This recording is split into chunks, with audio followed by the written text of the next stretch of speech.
like you're watching the news at 10 on Channels Television, reaching you live from Lagos. You can get all our top stories from our website.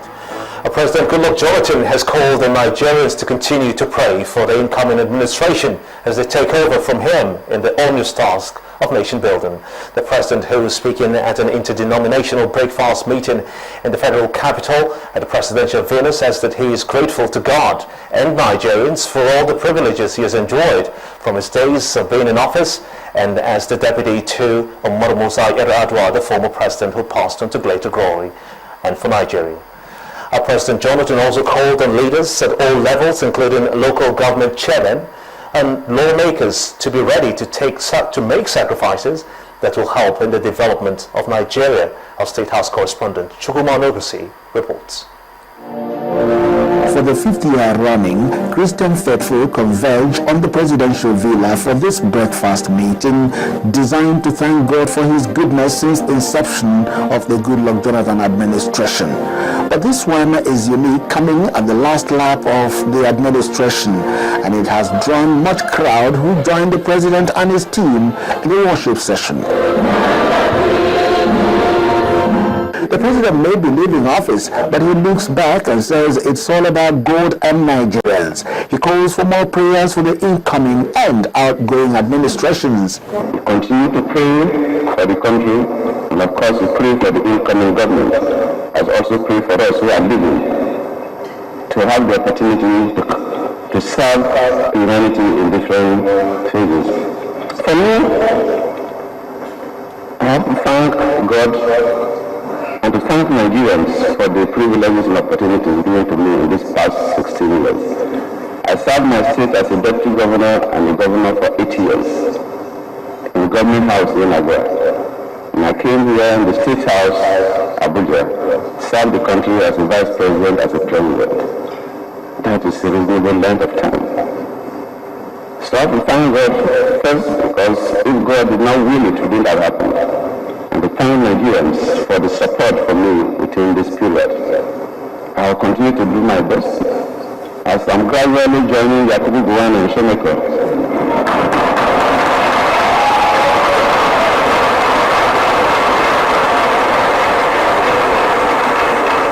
to serve our country in different capacities.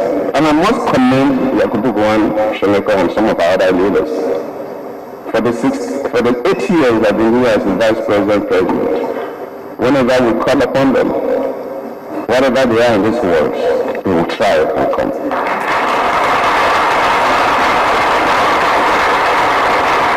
He has a word on sacrifice for every leader, from family to the national level. There were Bible readings by the former head of state, General Yakubu Gowon, while the message of the day centered on destiny and decision. In it, the preacher made particular reference to Nigeria's 2015 presidential elections and certain decisions that brought Nigerians the peace they are enjoying today. Peter made the choice to give his boat to Jesus after toiling all night and catching nothing. That choice rewrote his history. Many of us today have spoken about our dear president, who made the choice to accept the outcome of the presidential elections. That choice saved Nigeria possibly from possible bloodbath and from the possibility of several things. Choices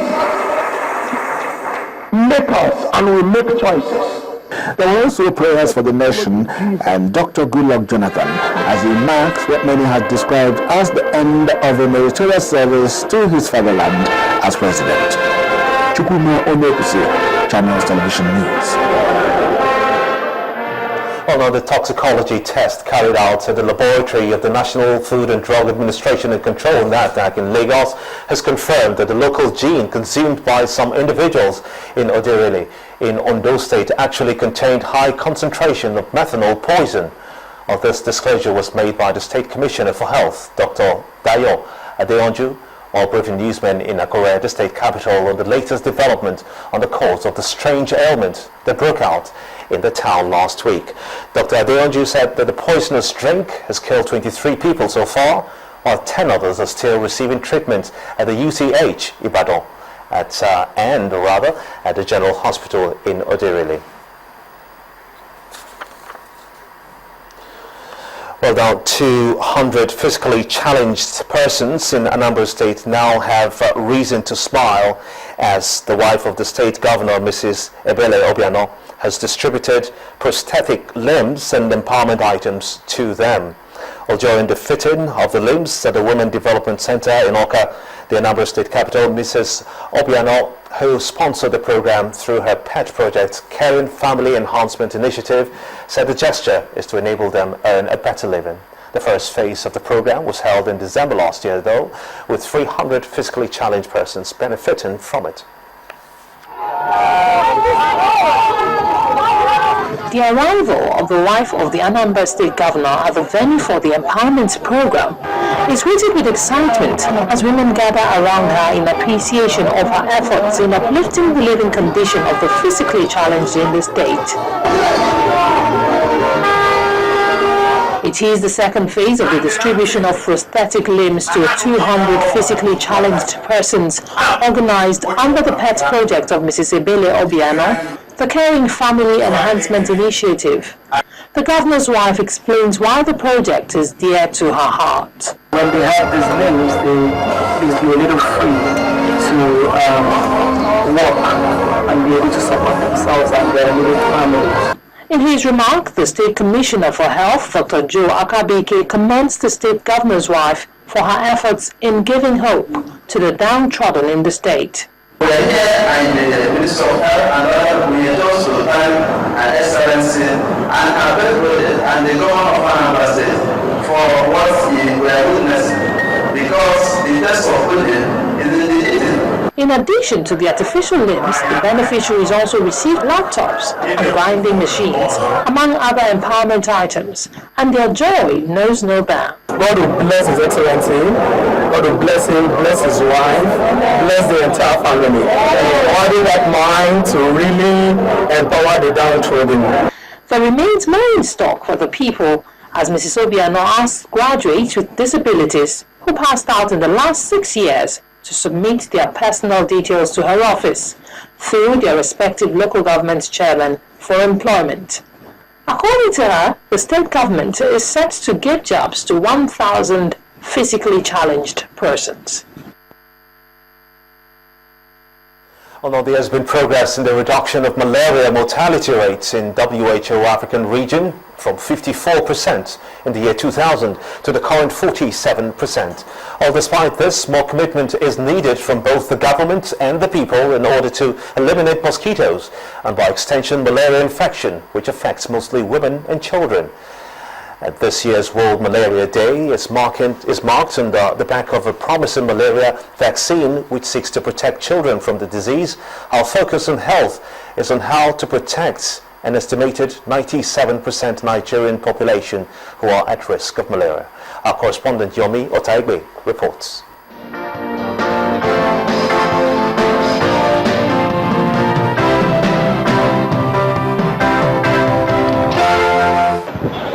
Nigeria's location in the tropical region of sub-Saharan Africa makes our environment a veritable ground for the breeding of mosquitoes. But not just this natural elements pose a challenge. Some human factors make the control of malaria even more difficult.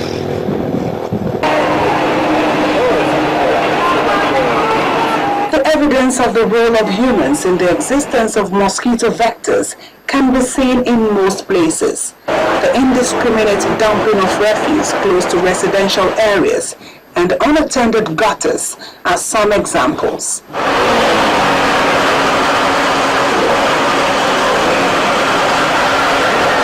When I was cleaning my own gutter, I saw dirt wrapped inside nylon. Why would somebody just drop the dirt as in inside the gutter just like that? It's not fair. But local government should at least help us. What, you have mosquitoes around, right? Yeah, plenty of them, mostly in this environment. And why do you think that is so? Maybe because of the environment and the rivers around and maybe the dustbins and all. Over the years, like most malaria endemic countries, Nigeria seems to have focused more on the control of the disease through the promotion of physical barriers and prompt treatment. Even though there have been gains, the country is yet to beat malaria. For the average Nigerian, if you were at home or you were not feeling fine, you would assume that the first thing that would come to your mind would be that you had malaria. And so you will walk down to the nearest patent medicine vendor and pick up something and say you've treated yourself for malaria. Nowadays, we're insisting, and the guidelines say that anybody who comes down with a fever, you think you have signs of malaria, you should have a test done. Even though we've talked about diagnosing and treating people, we try to push a lot for preventive. So we've talked about the issues of people using a long-lasting insecticide net. Do you sleep under insecticide treated net? Yes, I have, but when I use it, too much of it. It's too much. I can't use it. Yes, we use. I use mosquito nets. While the people still struggle with the decision of whether or not to use the insecticide-treated net, another issue to consider seriously, especially for those who are pregnant, is malaria in pregnancy. Malaria in pregnancy, it's really very dangerous, which is why the pregnant women are what we call a high-risk group for malaria. And what we tend to do for them is that there's an extra burden that they're carrying a fetus. And complications of malaria in pregnancy could result in abortions. You can have low birth weight babies. And of course, the complications when you have a low birth weight babies. And so for pregnant women, we have what we call the intermittent preventive treatments of malaria in pregnant women. The current strategic plan we have in Nigeria that we should end in 2020, we won't be able to push to malaria elimination, which will mean that the prevalence will be less than 5%. We're currently somewhere in the 40s. For Nigeria to achieve Millennium Development Goals 4 and 5, which have to do with reducing child mortality and improving maternal health, deaths from malaria disease is one that needs to reduce considerably, and a quicker way to achieving this is through integrated vector management. Ministry of Health and the Ministry of Environment should come in to ensure that the environmental cleanliness, because if you go to some areas, it's very bushy. If you go to some areas, stagnant waters all over the place. And then, of course, even use tires, you see water, mosquito breathing in this. So we need to look at that. How do we prevent malaria? By disrupting the cycle of transmission through the vector, and that is mosquito. There's a global call for more investment in malaria control and elimination. But while the people wait for government and corporate organizations to fully key into this, everyone has a positive role to play in ensuring that mosquitoes have no breeding, no hiding places. Yomi Otaibu reporting for Channels Television News.